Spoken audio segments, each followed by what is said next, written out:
Today I will be talking about the physics of a yo-yo and real-world application of it.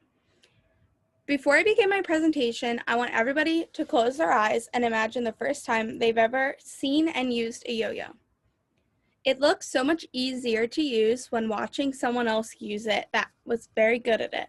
It almost looked like magic. The way that it was able to defy gravity and go back up into the person using its hands were very immaculate and impressive. But then when you tried to do it, it was more of a challenge. This magic is known as physics, and today I'll be teaching why physics is so important to a yo-yo and how it works. First, I would like to talk about the history of a yo-yo and how it came to be. In Greece, in about 500 BC, was when the yo-yo was first recorded. They were given to children as toys that they were able to use until they got older. Once they got older, they were donated to the Greek gods as an offering that they were growing up. In the Philippines, the yo-yo was used as a weapon for hunters to catch their prey. This was noted in about the 16th century. In about the 1700s, France used them for stress relievers for anyone at any age. If you were stressed at all, you would just use your yo-yo. This can be related to different stress relievers now, such as fidget spinners or the stress reliever blocks. In the United States, it became popular in the 1900s as a popular toy for children. You may be asking how a yo-yo works, so I have a tutorial for you. 4. Place the loop on your middle finger between your first and second knuckles. Use your dominant hand to yo-yo, which will give you more control. Step 5. Hold the yo-yo in your hand palm up so that the string goes from your finger over the top to the yo-yo. Step 6. Throw the yo-yo forward and downward, opening with your hand open wide and facing your palm outward. Step 7. Turn your hand over so that your palm is facing the floor and sharply tug the string the second the string is fully extended. Step 8. Catch the yo-yo in the palm of your hand, turn it over, and repeat. You are now successfully yo-yoing. Keep practicing. Did you know? So, the way that the yo-yo works is that you push down the yo-yo till it comes all the way down. Once at the bottom of the impact, you will tug the string up and it will begin defying gravity and going back up into your hand. Now I will talk to you about how this is able to happen in physics. The dynamics of a yo-yo include tension, gravity, mass, and to find out any of this, you can do the translation of motion equation, which is mg minus t equals ma. You can also figure out the rotation of the yo-yo as it goes around and around, going down and up by using this equation here. While doing all of this, you're also capable of solving for acceleration by using these equations. These all have been spoken about in physics and continue to be done in physics. The physics behind the yo-yo. Why is a yo-yo able to do this? This is because of potential and kinetic energy. So a yo-yo has both of them. Potential energy, as we learn in physics, is the energy that the yo-yo has from being at a zero relative position.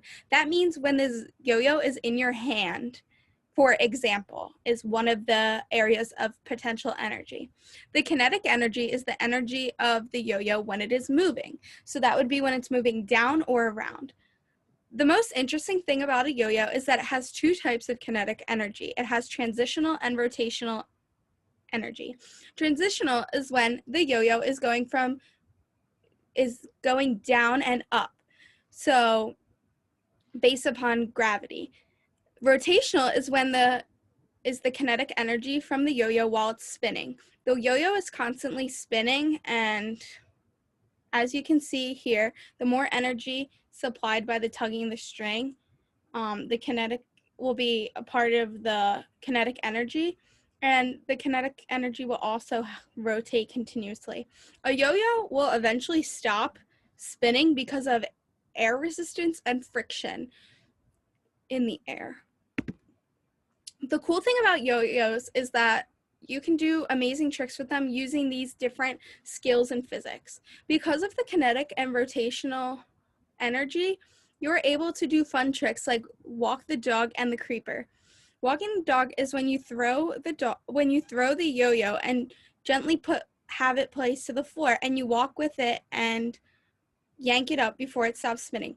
The reason you want to yank it up before it stops spinning is because friction will eventually affect the yo-yo and it will stop moving.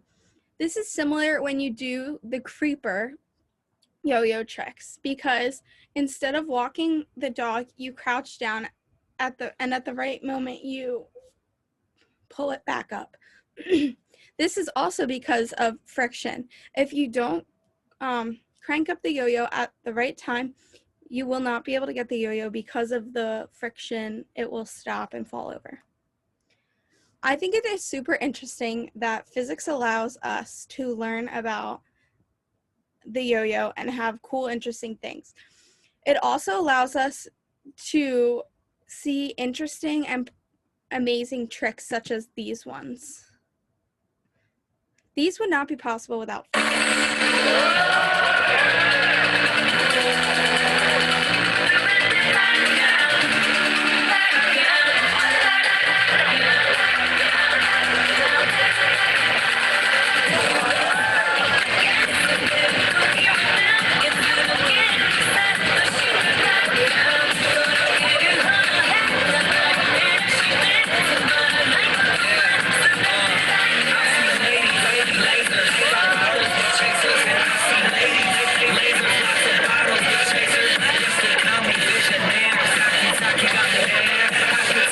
Without